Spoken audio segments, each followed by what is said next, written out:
Welcome to the Football Retro Podcast. The word welcome, I guess, is stretching it a little when you're an Australian in a place like this today.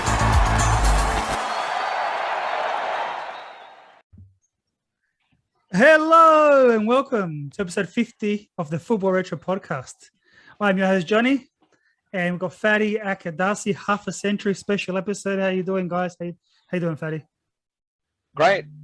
Big episode today, episode 50. I thought you were going to say half a century Akram, turning 50 or something, but Football Retro celebrating its 50th episode.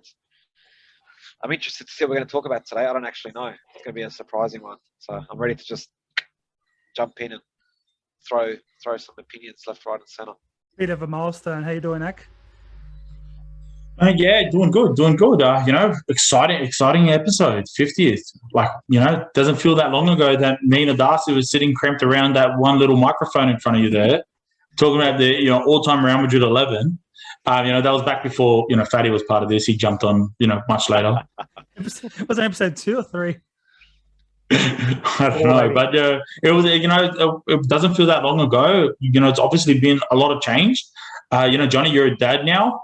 Me and Darcy, have our second children. It's been crazy. We've been in lockdown. We've been out of lockdown. We've been back in lockdown. It's been a real up and down year. But you know what? Really enjoyed it. I don't know about you guys, but these episodes and the recording with you guys has been something that really kept me going through this lockdown. That's big. That's a lot of credit for somewhere where you come on and get hammered. Darcy, how you doing, man? Yeah, good, man. What a journey it's been, 50 episodes. Like Akron said, we crammed up around our microphone, audio only. And then, things got better. We had the video up on YouTube, got our mugs up on the world to see.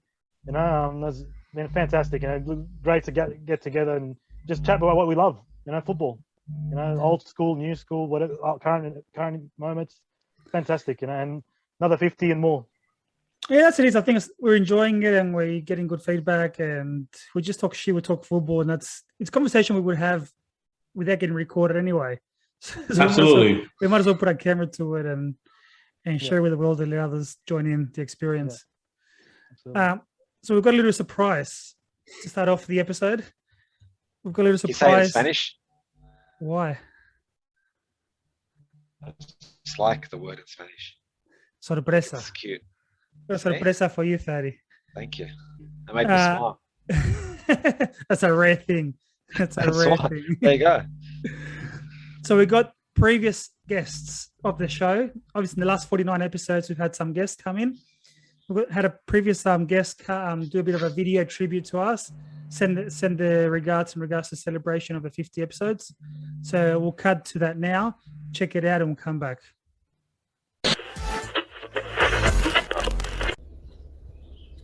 Hi boys, just a quick congratulations on reaching your 50th episode. I want to wish you all the best in the future and thank you for including me in a couple of your episodes. Cheers. Hi to Johnny and the guys from Football Retro. Big congratulations on the upcoming 50th episode. Yeah guys, it was great to be a part of it. Keep up the good work and we look forward to the next 50. Cheers. Cheers guys. G'day Johnny and the boys. Congratulations on bringing up the big 5-0. Makes me feel a lot better that you've now passed my age in podcasts done. You'd never have got there if it wasn't for that superstar guest that you had on episode 20. Boys, keep going, power on up to 100, and congrats again. Hey lads, Fernando here. Just wanted to congratulate you on reaching a half century of your show. It's been great to listen to your debates and stories in the world of football every week. Here's to 50 more. Football is life. Massive congrats to the guys at Football Retro Podcast. 50 episodes is a huge milestone. I'm proud to be part of episode number 41. We were talking Euro 2020, but you guys really shine the light on football from all around the globe and from different generations as well. So I really appreciate that. And here's to the next 50. Congratulations, boys, on your 50th episode on Retro Football. Fantastic show. Much needed in Australia. And can't wait to get back on the show, guys. I'm here, ready and waiting. Up the Arsenal. To the boys at the Football Retro podcast, congratulations. 50 episodes, a big achievement. You know I'm a big fan of the show and probably an equally as big critic, but I love what you guys do, and I'm thankful to have played a small part in it. I look forward to the next 50 episodes. Can't wait to see what you guys come up with. I can't wait to see an angrier Fatty. Can't wait to see a brainier and more obscure Statman. I can't wait to see how much more biased Ak could be with Real Madrid, if that's possible.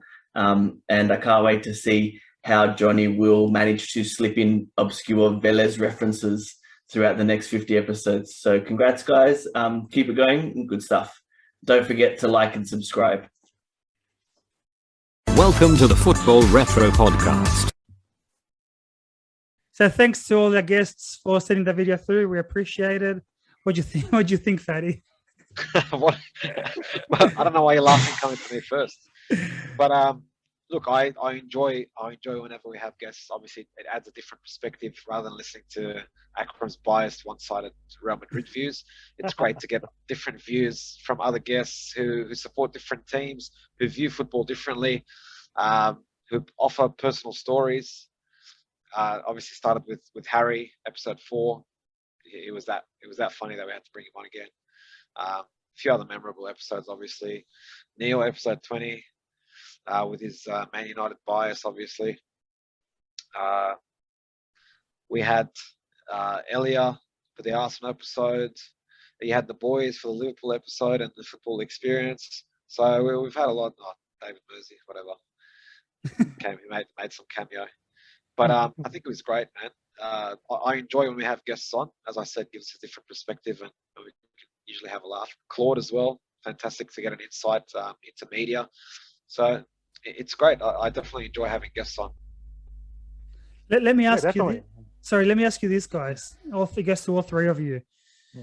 In the future, who would you like to have on as a guest? Or who would you like to interview? If anyone comes to mind, what kind of guest would you like? So I'll put it back on you in regards to what kind of person would you like to have on the show? Honestly, I kind of enjoyed all of the guests that we've had in the last 50 episodes. Some of them that I've not been on, but I've really enjoyed as a viewer. And I think that we've had such a great diverse collection of viewpoints and different opinions. Like Fatty said, different teams, different fans from around Europe and even South America. So it's been really enjoyable to have that collection. I would have almost just about any guest back on. They're all welcome to come back because I thought they were all fantastic and brought their own unique opinion. I thought it was really nice for them to take the time out of their own day to send you the little clips of congratulations. It was really nice. So thank you guys for that.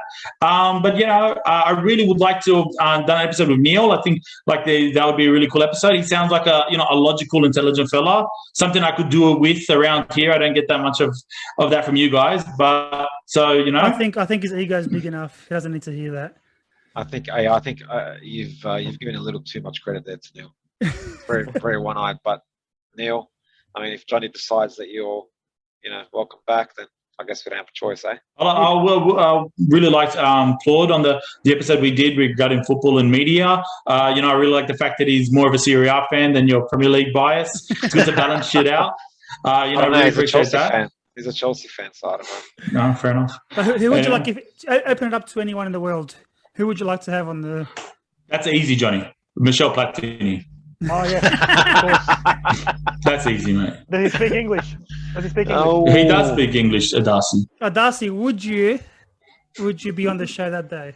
Of course. I'm happy to let the past be the past and, move on. For those of you who aren't sure what we're talking about... Share a croissant with him. Oh, croissant. That's a bit racist. That's a bit stereotypical. Stereotypical of you. Far out, Darcy. That's right. Political correctness gone mad, guys. I think you're barking up the wrong tree with that one. We're going to have some words after this, Darcy. For those of you who don't know what we're talking about, episode 19, Darcy, one of the highlights of the show so far, described. That was the biggest laugh we had, I think.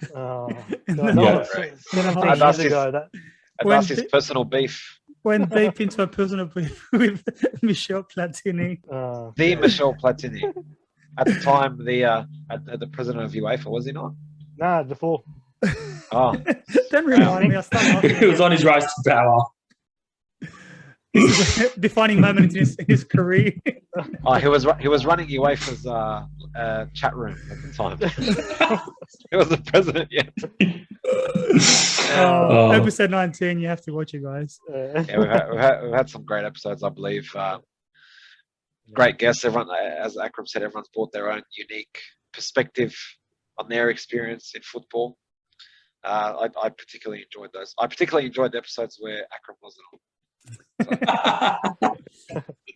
Break for you.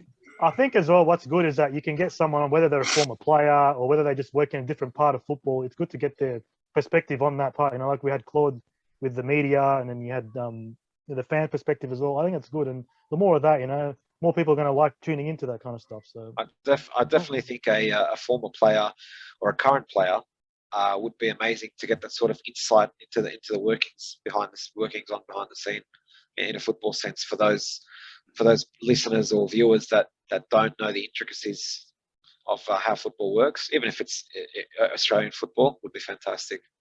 Yeah, I think that's really important to get. Like, I think that's definitely a milestone looking forward to get someone that necessarily works within Australian football and to have a discussion about the Socceroos and the A-League in general and have real specific ideas in that regard. I really enjoy getting fans on from different clubs because, look, we all bring our own personal perspective and bias regarding Arsenal, Real Madrid, and Johnny with whatever team Messi is on at the time. But the idea is that, you know, we've done a Man United all-time 11. We did a Real Madrid one. We did an episode of Arsenal about what went wrong. So, like, it would be really cool if we could do one for Liverpool and Barcelona and, you know, some other clubs around Europe and the world. And so I really enjoy that fan perspective. That's fair. We just mentioned Platini and Adasi. Any special moments that stand out in your mind? Any conversations that we had or anything that you enjoyed or you remember in your mind? For me, memorably, I would say episode 4 with Harry initially was our first guest ever on the podcast. We were still, you know, trying to learn the ropes in terms of how to introduce a guest, what the segment should be about, how to discuss things with them. It was recording only. It wasn't a visual until obviously, was he on episode 20, I believe? No, episode 20, sorry. Yeah, it was about that. 21, something like that. Yeah, somewhere later. Episode 20 was Man United. Sorry, Neil. Having a few cracks at you today. He was episode 30. It was a round number. But I enjoyed Harry's insight into the fan, into his involvement into that club, and the way he tells stories. We've known Harry obviously for a while, but the way he delivers a story in a punchline for me was that episode, Fatty. I wish we kept the mics on. After behind the scenes. The stories that came out after the mic was off were not G-rated at all. Aside from G-rated, I think they wouldn't have stayed up long on YouTube. 1, 2, they would have implicated a lot of people who were currently or formerly involved in football circles. I got to say, like, from memories, and you know, you harken back to that episode 4, Harry's first appearance. I wasn't harping. I just said that was one that I enjoyed. Okay, it's not an attack on you, Fatty. You know, you're getting angry again, just like David said. No, for me, what I was going to say was that was the first episode that me and Adasi were not on. It was the first one I could enjoy as a viewer, and I really enjoyed that very first episode that Harry was on. It was that first episode that we were introduced to Fatty. I'm sorry, guys. I tried to talk Johnny out of it, but that's okay. Whatever. You know, he's here. We've got to deal with it. But the point is that was a great episode, full of really interesting insight and stories about National Soccer League, and I really enjoyed that. Was the first one we did as a view, like we did where I was a viewer. The other episode that I really enjoyed was the number 10 episode, talking about the number 10 position, the number 10 role, really going deep into football and football's history, discussing who was a 10 and who wasn't, who was more of a winger, you know, going into those nuances of what makes up a player and their style was always something that I always enjoy talking about. And in that episode, we got to talk a lot about some great players, and that's always fun to talk about. The Zidanes of the world, the Maradonas, and the Riquelmes, etc. Look, I enjoyed the World Cup episodes as well, and I think that's where Darcy came to shine. The stat man. Oh wait, yeah. We did a few different World Cups. Did you enjoy them, Darcy? Oh yeah, just the nostalgia about him. Just take me back to those memorable World Cups. And back at the time when I just felt like international football was. I don't know if it's more prestigious, but people it felt different to now. Like people think about international football now. Oh, there's an international break. That's Akram. That's Akram. He hates international. So I enjoyed those. And one episode I enjoyed, I think the Maradona one we did, where it just spontaneous. He's passing away, and then we just got together. We had to do an episode, and we did it. I don't know if enjoy is the right word. I'm steady on there, mate. This guy, too soon, mate. Poor Johnny. Poor Johnny. It was a special episode, and the way we just got together, and he passed away, and then we got to do an episode about it. And I agree. I was going to bring it up too, mate. It was a very important episode. Johnny didn't do his signature hello as well. It was a very serious. That's true. Oh, that's right. That was very. It's very emotional. Very good memory. I forgot about that. Yeah, it was a real important episode. I think, like all of us being really amateurish in this sphere and never having done this before, that was quite a challenge, quite a task to try to do. Was like, how do you talk about a player who's just passed? And I really enjoyed how Johnny was able to bring his own real personal and emotional perspective to that episode. It was really an episode about Maradona, but it was really an episode about Johnny, our host. And I thought that was really, really enjoyable, really deep. Got to say, Fatty. I know you're a very shallow person, mate, but the episode was very deep. Wow. Johnny looks like he's about to cry. Episode 8. No, I'm just looking at episode 18. That was. 18. 18. Sorry, I don't get your accent. But yeah, like you said, Akram, being new to this type of media, and sometimes it's hard to communicate and project your emotions or what you're feeling through this. And that day, I think it was very natural and raw. And I think that's something that we've come to learn in these 50 episodes. You listen back to episode 1, where 3 of us, like you said, will crowd around this mic, and we are a lot more formal, a lot more structured. Whereas now it's more free flowing and 100%, Johnny. And I have to allow me to take the opportunity to give a shout out to Fatty for a moment. I know it's rare, guys, so hold on for a sec. But he was really important to the show because that first couple of episodes, me and Darcy and Johnny we're really formal, especially me and Darcy. I feel like Johnny was trying to get us to loosen up, but we're very formal, and I think that goes to our personalities. And then the first episode I do with Fatty, where this guy just starts, coming at me with the swear words, with the controversy, with the opinions, mixes it up, and it was a real breath of fresh air. It was really important to get everyone out of their shell and help in terms of that conversation. I think me and Darcy have the more knowledge, but the idea is that he's a good conversationalist. Yeah. Interesting that you mentioned it as a fresh breath air. That means 3 episodes in, you were getting stale. All I know is, man, if you didn't come around, we wouldn't be doing episode 50, mate. So that's add a bit more edge to him. Yeah, add a bit more spice to the. I'll take that. Thank you very much, Akram. No. I gotta say, it's boring when everyone just agrees with what I'm saying. So that's why I like you around. Have you two finished pulling each other off? Sorry. It was beautiful. Hang on, boys. Yeah. You done now? I'm feeling generous today and nostalgic wearing this jersey, and feel happy. What's on your sleeve there, Fatty? This is an Arsenal. I think it's. It looks like some mustard got on it. 2012-13 maybe jersey. It was after Dennis Burkham's retirement, obviously. So, but it's a Burkham 10 jersey. Technically, he never wore this jersey because he had already retired by then. But I chose to get it because I like this. It was a special edition jersey, reminiscing the away Arsenal jersey. Because after that, they started doing all these weird colours. I think this was the first year they went back to yellow again. And yeah, just a bit of nostalgia there. It's got the Champions League badge on the sleeve. Something that they haven't seen for a long time. Yeah, so I'm just like going down memory lane for the past 4 or 5 years. Fatty, I've got to ask you, when Dennis Burkham left Arsenal, did he go to a different club, like a smaller club or anything? No, he He retired. retired. Retired at Arsenal. Okay, yeah, fair enough. Yeah. I think he went to Ajax to coach there or the youth teams or something. Okay. And Fatty, before Arsenal, he played for Inter? He started off at Ajax, Inter Milan, and from Inter Milan. So do you have a jersey of any of those other clubs? I have an Ajax jersey. Okay, come on. Go on, Ak. Go attack it. Attack No, it. I can't because he's got an Ajax jersey. So You're you ruined it. You ruined it, Fatty. You're loading the gun. Just shoot it. Go. This is. I can't because he's got the Ajax jersey, so he fucked it.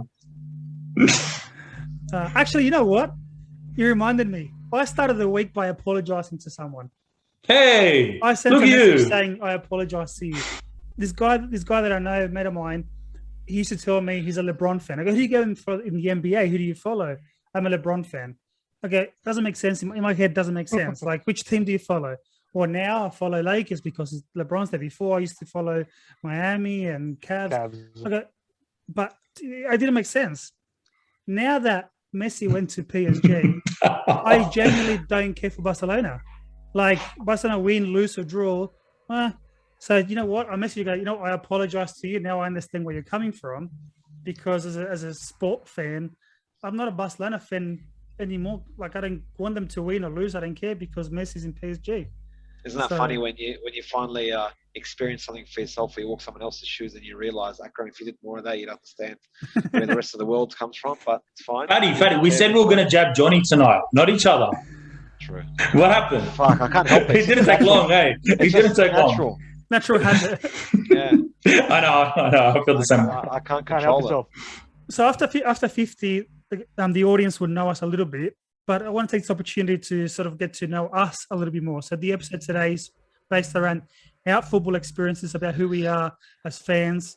So the questions that we have for each other are more based in regards to us as football people.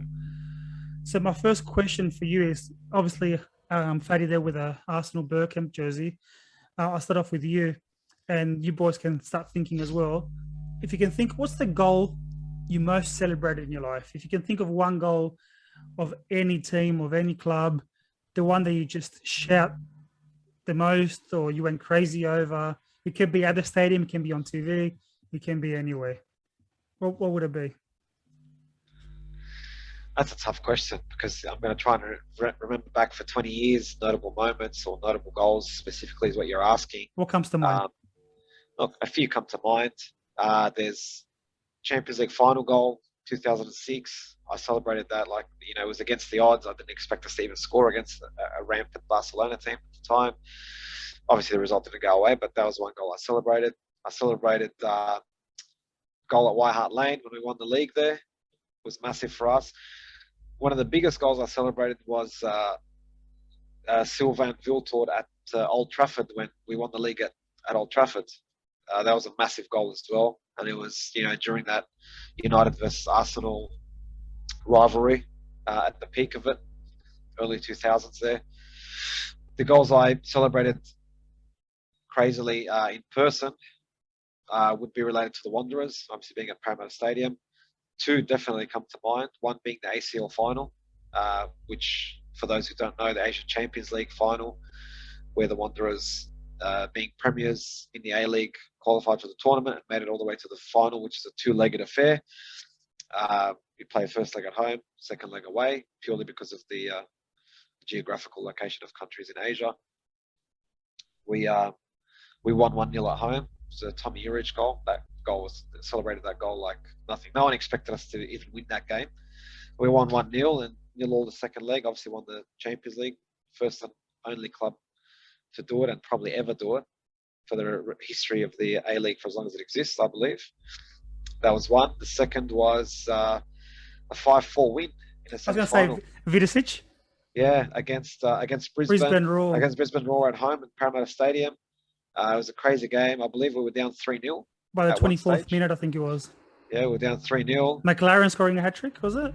Got back to, I believe it was McLaren, yes. We got back to 3-3. Brisbane got 4-3. No, we got 4-3. Was it? Oh, they equalised. And then Castellan scored a hat-trick. And then it was 5-3. And then 4-4, and then it was extra time. initial 5-4, yes. time when Is this Fatty's moment to talk about his experience or yours, Johnny? I don't know. I was there as Johnny. well. Like it was one of the goals. It was one of those moments for me as well. To win the game, to win that semi-final, make it to the final. I remember ripping my shirt off at the time. It was that sort of emotion, throwing it in the terrace. And, it was crazy. Darcy, what about you? What comes to mind in regards to goals? For me, being at a stadium, can't go past 2005 November in Australia vs Uruguay at Homebush. That was what a night that was. Just the whole from start to finish. Bresciano's goal to make it 1-0, then 1-1 in aggregate. The whole of the stadium just erupts in pure joy, relief. Tied on the aggregate score, and then heart in mouth moments. Recoba missing that 1-on-1 chance, and such a tight match, and then it went to penalties, and of course, Aloisi's penalty that went in, and just complete pandemonium. Everyone hugging each other in the stadium, strangers not knowing each other, just all jumping around in joy, just relief. 32 years not taking part in the World Cup, and then finally getting there, especially after the heartache of what I remember from '97 against Iran, and then 4 years later against Uruguay, 2001. Now in 2005, finally, 32 years later, make it to the World Cup on the grand stage, and just complete. I almost was in tears that night. It was crazy. Almost. I lost my voice. Almost. I lost my voice. And I do admit that I did do the Uruguayan anthem like everyone else did. I do kind of regret that. I do regret that. Everyone was doing it. It was just. It's just because the way that the Australian players were treated. Man. Just own it. Just conform, mate. Darcy, just conform. Yeah, it was just crazy. What a night that was. What best moment in Australian sporting history, I think. Bit of a racist at Darcy. Come on, man. Booing the anthem was the best moment in Australian football. Wow. It was. You know what? That rattled them. That moment rattled. As much as it wasn't appropriate, that rattled the players. Darcy, my son's half Uruguayan, and here you are. Wow.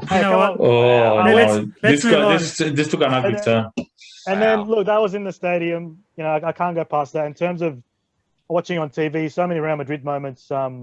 One that sticks out, like where I celebrated a lot, which I couldn't believe, was in 2000 when Real Madrid beat Manchester United in the quarterfinals. And going into that game, Real Madrid were not favourites. Man United, defending champions.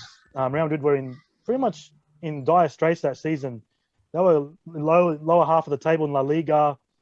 Financial issues, and they needed a good run in the Champions League to make it to next year's competition and to help them financially. And that game catapulted them for that season. And Redondo's flick around Henning Berg, that amazing trick he did at Old Trafford, and to set up Raul to make it 3-0. I couldn't believe what a move.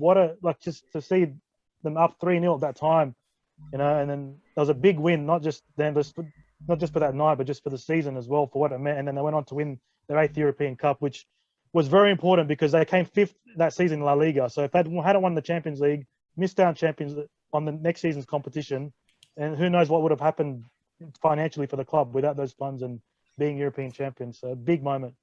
Just quickly, you mentioned Henning Berg. I'm surprised Neil didn't include him as all-time greatest 11 for Man United. I think amazing centre-back. He just missed out, I think. Yeah. Honestly, it would be a couple of Real Madrid moments. One that the most recent comes to mind is Cristiano Ronaldo's. Sorry, the timing of he just knows when to lift that cup. It's a warm day. It's not even have anything in it. Yeah, show it, Darcy. Show it. Go. Is it even have anything in it? No, yeah, water. What's in it? Tip it. Water. I'm gonna tip on my screen. No, what the most recent one that was a big moment was Cristiano Ronaldo's overhead kick in 2016. So against Juventus. Yeah, there you go, Darcy. I was there to correct people. Fantastic moment. It was unbelievable. It's very rare when you see overhead kicks like that in such quality. It was a tight draw at the time, and it really changed the game. And it leads to that credence of Cristiano being one of the all-time greats, possibly better than Messi. Johnny, don't kill me. But and I got to say, Zidane's Panenka in 2006 World Cup. In the final, I thought that was beautiful. The way to pick that way of scoring against Buffon, it honestly felt like destiny and what was going to happen. It's not a great moment where I celebrated so much, but then his headbutt was such a pivotal moment. I think we all remember the time and the place that happened. Like I said, he scores the Panenka. You think, it's destiny. They're going to win it. Like what an unbelievable journey some of these players went on, from Vieira and Makalele, who came out of retirement with Zidane, to lead him to this unlikely World Cup. I thought, it's predetermined. It's destiny. And then for Zidane to have that moment taken away, that crazy moment of madness. While it's not one I necessarily celebrated, it was a moment that I'll never forget. That was one of the biggest moments. And of course, talking about the Real Madrid theme and talking about Zidane theme, his volley in 2002, that was the moment that I was a lifelong football fan. I feel, because that was the season that I was following the club and the season with Darcy in school. What was it, year 9 or year 10 of Darcy? 2002, 10. Yeah. And that was a moment I was like, we're going to really, follow this with him. I did that because, funnily enough, Darcy was getting hammered by everyone else, because being the only Real Madrid fan in our circle of friends, they all went shock horror for Premier League clubs.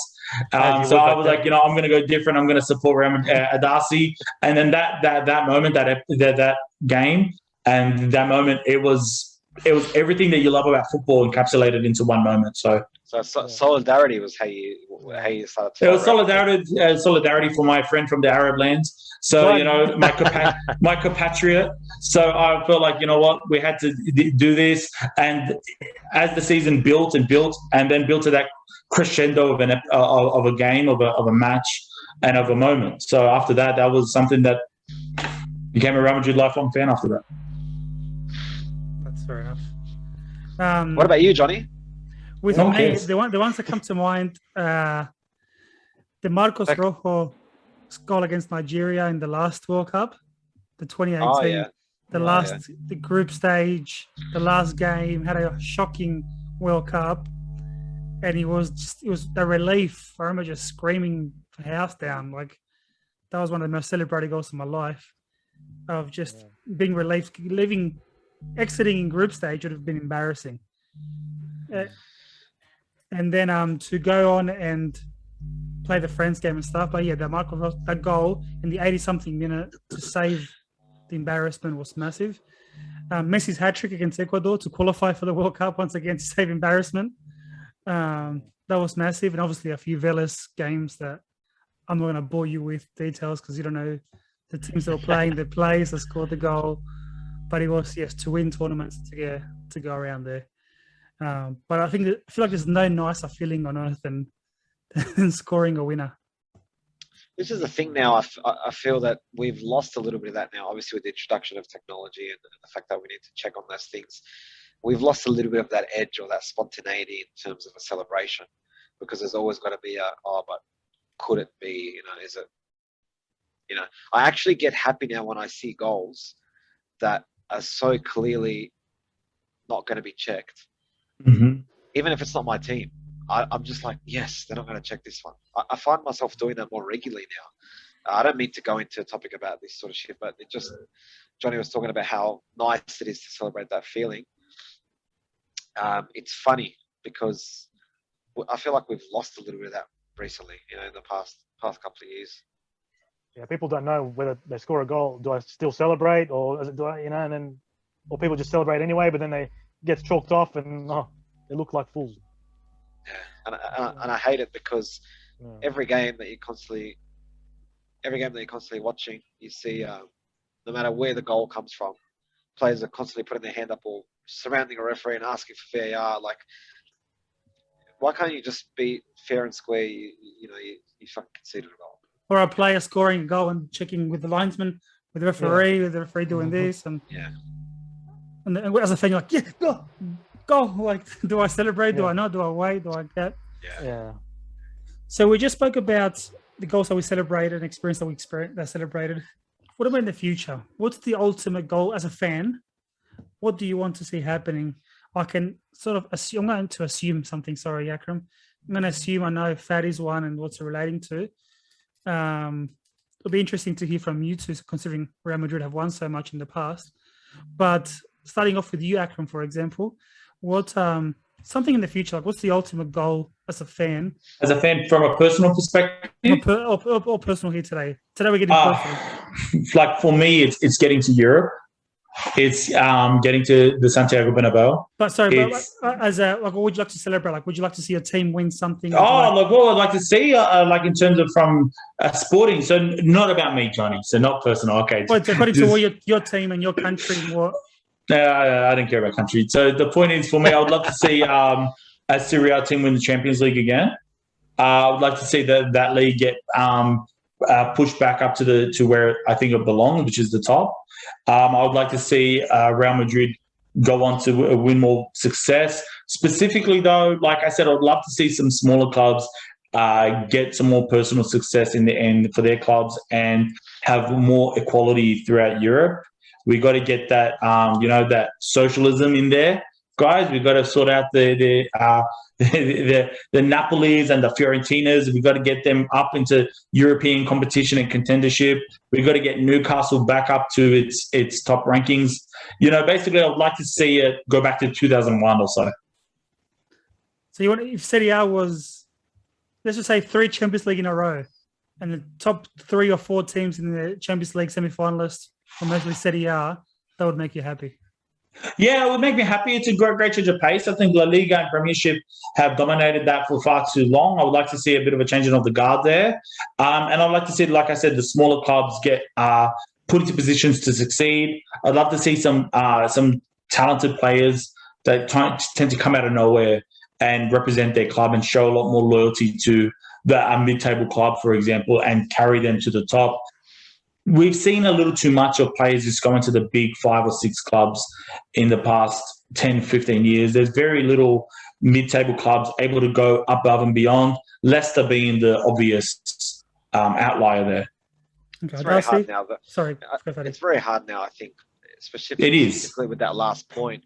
Something that you reference with regards to that, specifically for the Serie A, when the whole debacle in Serie A and Juventus got relegated, the superstars ended up staying and helped the club get, promoted. Would that happen in today's day and age? I highly doubt it. No, 100%. Hey, you're right. It is hard. It is very unlikely for a lot of what I've said to come to fruition. But, those are the things we all hope for. Sounds so disappointed. Darcy. Look, from a Real Madrid fan perspective, I guess we've been spoiled in that Real Madrid has been very successful. In my time as a supporter, they've won 7 Champions League titles. They've won La Liga titles. They've won 2 Copa del Reys. I guess one thing that I haven't seen the club do is win a treble. Actually win a treble. We've seen Man United do it. We've seen Bayern Munich do it twice. Barcelona do it twice. Inter's done it. Real Madrid haven't done it yet. From in my time as a supporter, Copa del Rey is a competition which they haven't quite done well in for a while. I want them to start winning that, taking that more seriously. La Liga as well. We win 1 La Liga and go a couple of years without winning it. There needs to be more consistency there in dominating that competition. I feel like Barcelona is catching up in terms of title wins in La Liga. So I think the treble winning season is something to see. And in terms of national team level, I guess maybe once in my life, maybe see Lebanon qualify for a World Cup. Maybe, I don't know. Australia's done it, so. You know what? By 2040 something, there'll be 168 teams in a World Cup. Maybe that. 48 teams will help, So you might have a chance. Yeah. Oh, I don't know. God. I don't know. That's just. I know it's a pipe dream, but what do you? Oh, Fatty. Look, I've got a few, and I know, Johnny, you probably expect the one that I'm going to say. There's a couple that it might throw you off. Obviously, I would love to see Arsenal win that elusive Champions League trophy. Whether it's going to happen in my lifetime, I don't know, based on what's happening at the moment. You're still young, Fatty. Yeah. That's what I'm saying. I don't know how long it's going to take them before they win one. More importantly, I'd love to see them return to the late 90s, early 2000s era of, challenging and at least be a genuine top 4 club again. That's one. More importantly for me, I would love to see somehow the progression of football in Australia. That's one thing that really disappoints and upsets me. I feel like for a few years between 2012 to maybe 2015 or early 2015, there was a real feeling around football in Australia that we are going to progress and we are turning that corner in terms of being accepted as a mainstream sport, and growing the fan base and getting the publicity and all that sort of stuff. We've really declined after that sort of 2016, 17. Things have started to go downhill for whatever reason. We can argue about that in over a dozen episodes. But as a hope, I would hope that I could go into a stadium, I could take my kid to a stadium, to a full packed stadium with fans unable to get tickets and seats and memberships because it's sold out constantly and people always want to be there. The quality of football increases, eventually a lifting of a salary cap. We can attract players closer to their prime rather than the end of their careers. And just be able to experience what I'm envious of football fans in other parts of the world, whether it be Europe or South America, whether it be the atmosphere or the quality of football that they get to view. We don't get any of that. And I don't see the reason why we shouldn't. We're in a great country with great facilities and we have the capabilities to do it. Just a few things need to get sorted out to get there. And I would love to see that happen. You know what? I totally agree with you. And I think there's enough there to dedicate an episode for that. To dedicate an episode on Australian football in regards to culture, in regards to what happened and what needs to happen. Because I feel like you mentioned the 2012 to 2015 era, but when Nadasi was there booing the national anthems at the stadiums, the 05 when the A-League started and the Socceroos were doing well in the World Cup, that gave it a bit of a push as well. So like every 10 years, this little boost happens. But I think there's definitely enough there to sort of invite someone who knows a lot more than we do in the area and to have a conversation around this, because I think it's very important, and I totally agree with you, Fatty. Yeah, a lot of things to talk about. Like as Fatty said, we could go another episode or two and talk about Australian football and what needs to be done to get it to prosper as a sport in this country. I know it's very competitive, all other sports in it, but it can get there if with the right moves and the right, input from all the stakeholders involved, including especially the fans. They're the ones that make the difference. They're the ones that make the sport, any sport.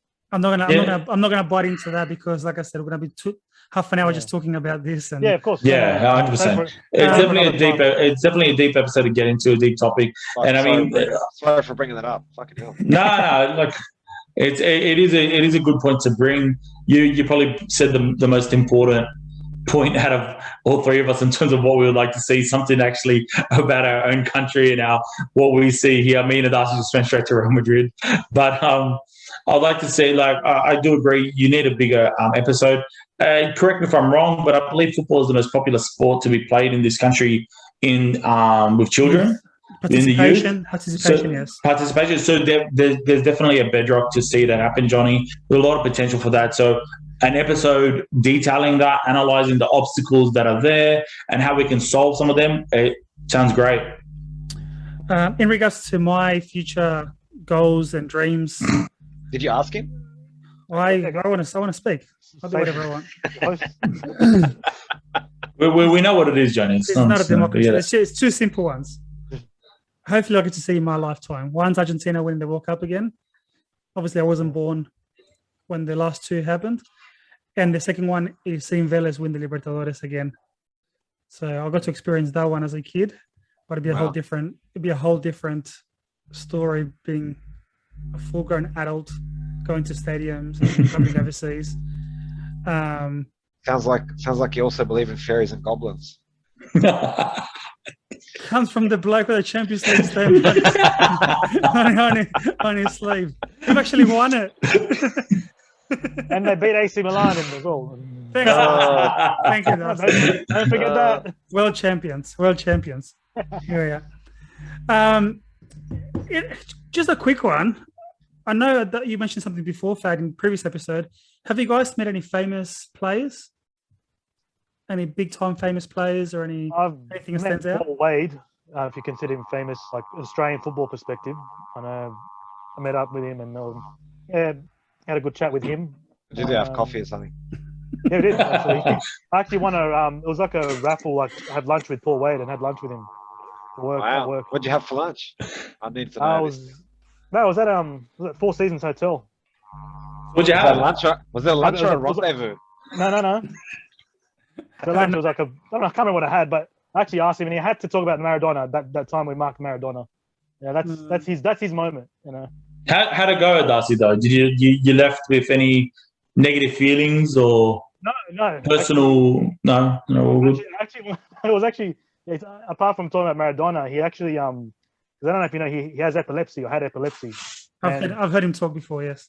And it was in 2001. Remember when Australia played France in the friendly in Melbourne?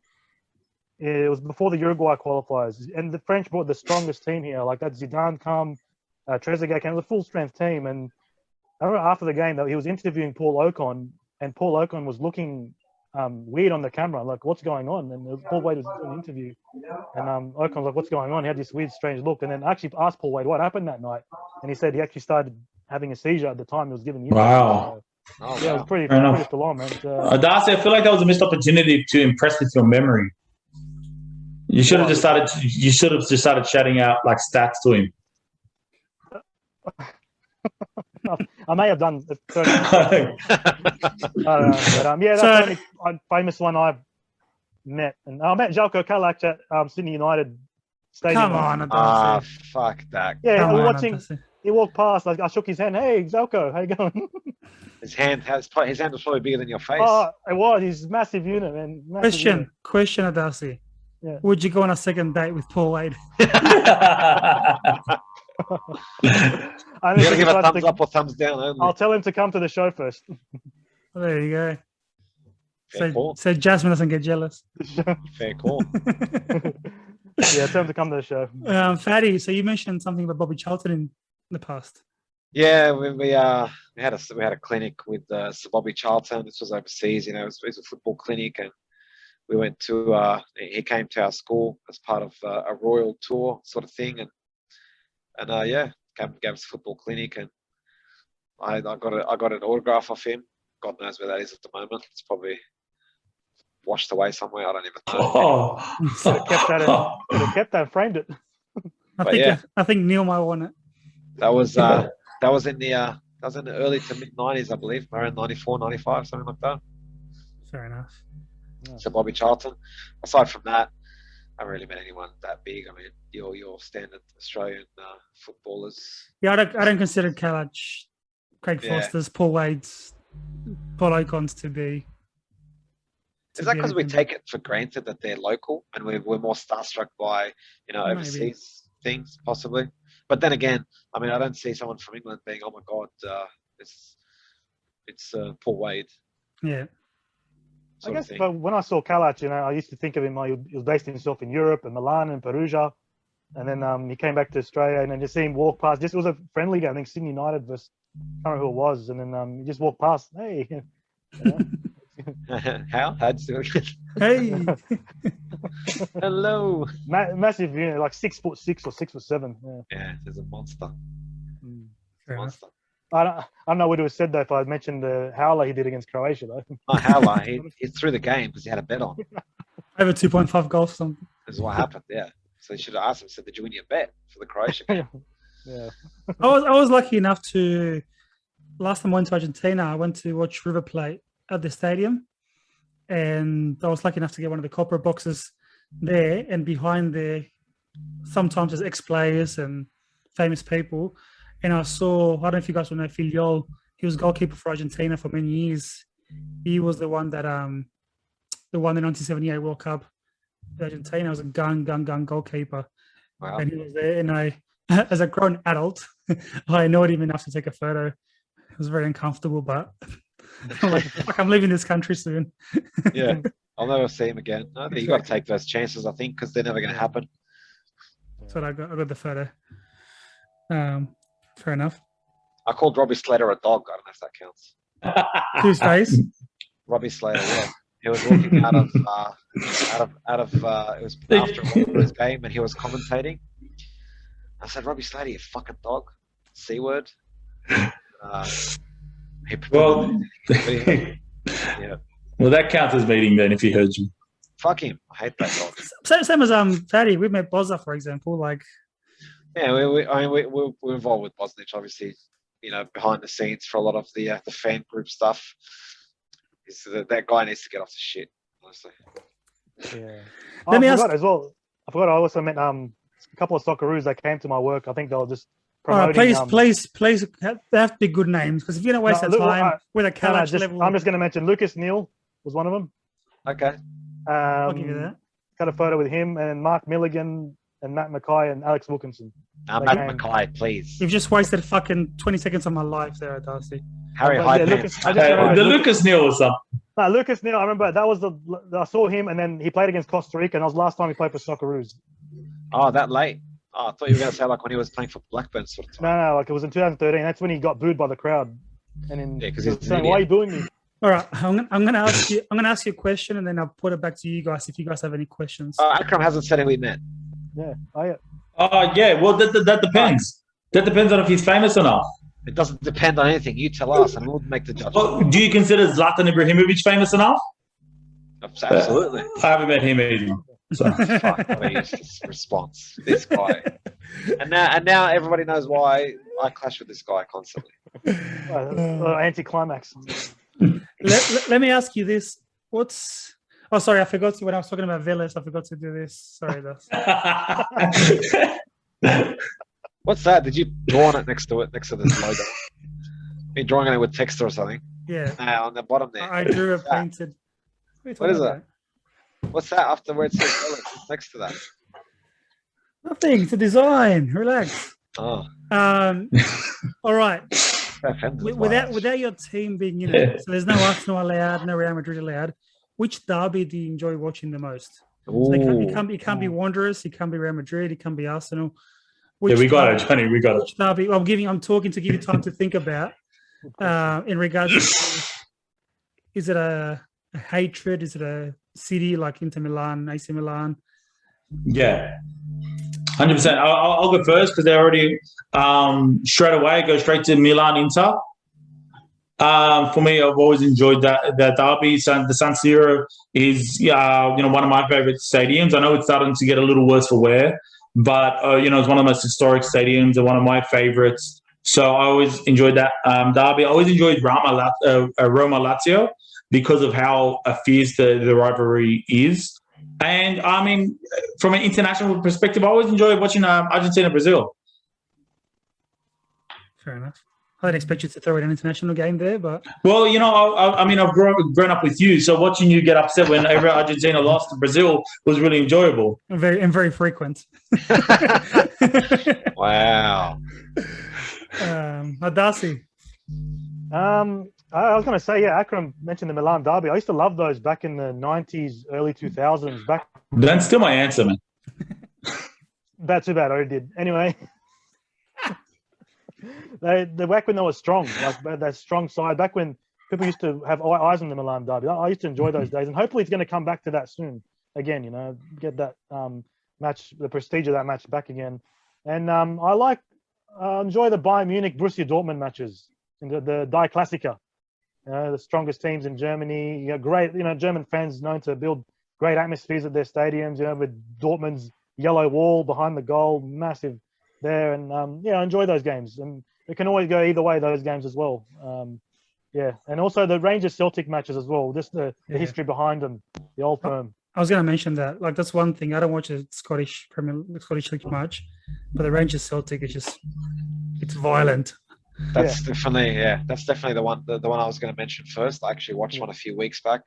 Johnny, I was talking to you about it. The Old Firm derby, it's enjoyable. Tackles always flying in, and they sort of let a few things go. I enjoy watching the Championship a lot, an English Championship, because it's just very raw. And the derbies there. There's a few derbies depending on the teams that are in around. The Dutch League I also enjoy watching. Atmosphere-wise, it's amazing. Football level-wise, I would say it's very similar to the Championship, maybe a little bit better, but not at the Premier League level. But it's very frantic, always a lot of goals, good to watch. You've got the Klassiker, which is Ajax and Feyenoord derby, which is always massive, and there's always things going on outside the stadium as well as inside. And the quality of football is generally decent, so it's always good to watch. And being a Dutch fan because of Burkham and all that, that's the reason why I like to watch those the games from that league. I think we underestimate in regards to fans and violence and how passionate the Turkish as well. The Turkish derby, Fenerbahce, Galatasaray is massive. You got the Greeks with Olympiacos, Panathinaikos as well. Yeah. They're fun to watch in regards to an atmosphere point of view. Obviously, we don't get too much. I don't get to watch much of the football because they don't show the games here where we live. But watching the videos on YouTube of the fans, it's definitely enjoyable. I did really enjoy. I think one of the highlights of my football career as a fan is watching the Guardiola's Barca against Mourinho's Real Madrid derbies. You would wake up at any time of the night to watch that because you didn't want to miss what was going to happen. You had Cristiano, you had Messi, you had Guardiola, you had Mourinho. That was just enjoyable. And they both played good football. It wasn't just dirty. It was good, actually good football from both sides. And that's what made it so much more enjoyable. But to me, without any of my teams, obviously, is the Boca River as well. It was played this morning, for example. And it's always enjoyed because the banter is just top level afterwards, and the passion behind the aftermath. River won 2-1, but comfortably. They should have won at least 5-0. Yeah. Wow. They got fans back in the stadium there? This weekend was the first weekend in 18 months. The fans went back at 50% capacity. Oh, okay. Yeah, 50%, but a lot of stadiums were. And which one do you prefer at the River Boca game, at the Monumental or the La Bombonera? For atmosphere-wise, I think the Boca Stadium is just on top of you. Yeah. I've been to Boca Stadium 3 times as an away fan, and I've got some stories to tell you about that. I think we'll leave that for maybe a different episode. I can go through a whole of different stories that I've been through with cops and violence and and avoiding violence and a lot of other stories. But yeah, Boca Stadiums, I think, can be a lot more intimidating solely because the fans are pretty much on top of you. Yeah. I love that. Yeah. I love that. That's another episode we can do is experience at stadiums. I think it's important. People underestimate stadiums and home advantage a lot in football nowadays, but I think it's really come to light now with COVID having no fans, and now when fans are back, you see, for example, a lot of clubs' fortunes have changed with fans back in the stadium. Their home games are a bit more of, they have more chance of picking up points at home as opposed to. As they say, it's a team's 12th man. Yeah, absolutely. Well, to give you an example, and I'm not going to roll your eyes and get angry, but just it's a fresh example. A couple of days ago, Vélez played the first home game with fans in 18 months, and we were 3-1 down in the 88th minute, and then we equalised to make it 3-3 in the 93rd, 94th minute. And the players came out after the game and said that the fans had a big part to play. And you forget what watching football with fans is like, and it's so much better. It's so much better. True, 100%. Questions? Do you guys have any questions? Do you want to know anything? Do you want to ask each other anything? What comes to mind? Something personal about us as football fans? I feel like I've got a question here, but I feel like we can make another episode on it. And I know Akram will be keen on this. It was talking about football documentaries. But I feel like that's going to be a loaded question with a couple of minutes that we've got left. So I'll leave it up to you guys. What anything comes to mind in regards to football questions? I'm curious to know if, and this is to everyone on the panel, we touched on the A-League and we touched on football in Australia. Would anyone actually be legitimately going to attend games in this coming season, whether it's yes or no, and why? I'll go first because it's easy for me. It'll be no. I don't particularly follow the A-League. I think the risk with COVID is still a bit of a funny one. I'm not totally comfortable, to be honest, even going outside my front door, let alone to a full stadium. And like I said, the risk versus reward is quite low because I don't personally particularly follow the A-League very well. I would love to go to take my family to a Wanderers game, but what would love me to go again to a Wanderers game is if the atmosphere was like what it was when they started back in 2012 to 2014, 2015 days. You know, that's why a lot of people like to go to A-League games, to Wanderers games specifically just for that atmosphere. And I love to take my wife and kids again to a game like that so I can experience it. And whether that's they enjoyed the game or not, but the actual atmosphere itself is what gets people going. You know, and if they can get that going again, then yeah, why not? For me, I think it'd be similar to last season where 1 or 2 games here and there. Not the traveling to Newcastle and Central Coast and Brisbane and Melbourne like we used to, but the derbies or other games that will fit my schedule and calendar, and not the other way. Unfortunately, not the other way around how it used to be, where I used to fit my schedule or calendar around Wanderers. Isn't that right, Akram? Yeah, 100%. Yeah. Do you have a little story to finish the episode off? I know this. If you want to get personal. You know this? If you want to get personal. So in 2013, when the Wanderers made their first final for the A-League, was it your first or second season in existence? First. Against Mariners, the final. Central Coast Mariners, yeah. So that final happened to be the day of my wedding. I remember that day. Oh, yeah? I know. I'll tell you why, because I remember giving Johnny a lift home. Wait, hold on. Let's take a step back. Go Akram's, then we'll go to yours, Fatty. Here we go. Oh, well, just no. I mean, it's nothing too important or relevant or anything. Just that Johnny was a groomsman for me, and of course he had to leave the wedding early and slip out through the side, which was was okay with me. He was there for the milestones. He did kind of hurt the ceremony when he was trying to urge the lady to hurry up there a little, but that's okay. Kick-off time. He's like, go, but it's all good. It didn't affect the photos, so we're still friends. And he had his backpack. I remember he had his backpack with him to get changed. I mean, it was pretty rude of you to get married on grand final day to begin with. We have our wedding album, and the last photo of the wedding album is Johnny tucking out to the staircase. I remember getting changed. I had my suit on, and in the taxi from the venue to Allianz Stadium, I was taking my suit off and getting changed in the taxi on the way to the stadium. I got there for the second half. We lost anyway. And what Fatty was talking about was on the way home, getting off the train and walking home. This car pulls up next to me. I was wearing my clothes and this backpack with a squash suit in there.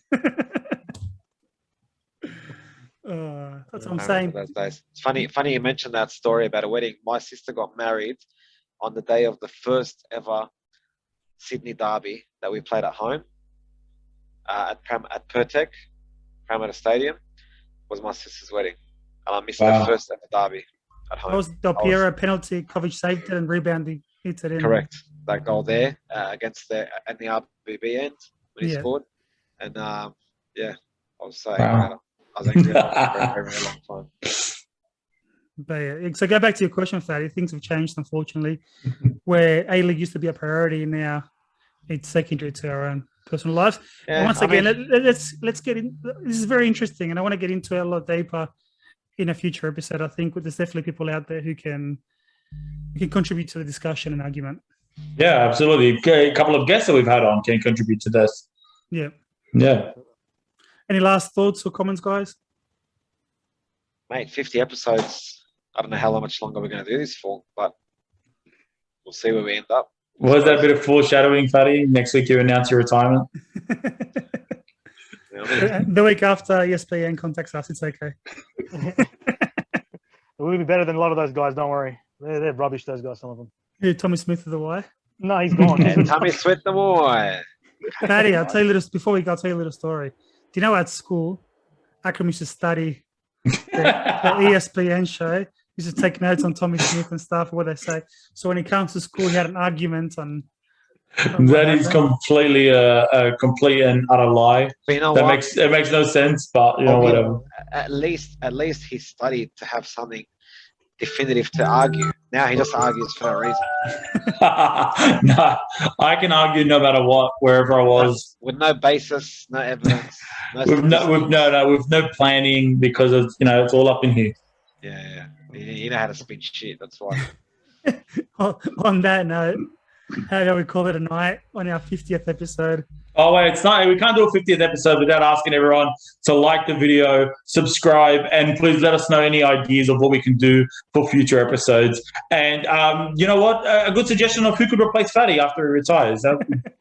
Maybe Platini, Darcy. Or If the algorithm doesn't work for the 50th episode, then something's not right. So, if people don't like the video for the 50th episode, then fuck. Hey, I was just going to say quickly that video again. Akram obviously thanked everyone who contributed to the over the 50 episodes, all the special guests, everyone with their valuable input, with the exception of David Mersey. I'm going to restrain myself from saying something bad, but I think Mersey is trying to claim a little too much credit on what he's contributed on that episode. I think Elliot was the star of that episode. David Mersey, thank you very much. So we'll bring you on for another episode. I'm sure Johnny will bring you on, and we'll thrash it out then. And I know he did want to do something with me, the stat man. So we'll see what he wants to throw up. I think he threw out a few jabs. He's trying to be the aggressor. The aggressor here. I mean, I'm interested to see what he's got in store. Yeah. Major surprises. All right, Akram left early, so Akram got offended. Sorry, guys. Hello, Akram. The algorithm. We spoke about the algorithm and it eliminated him completely. It kicked him out. Yeah. All right. Have a good night, guys. See you later. See you next week. See ya. Bye.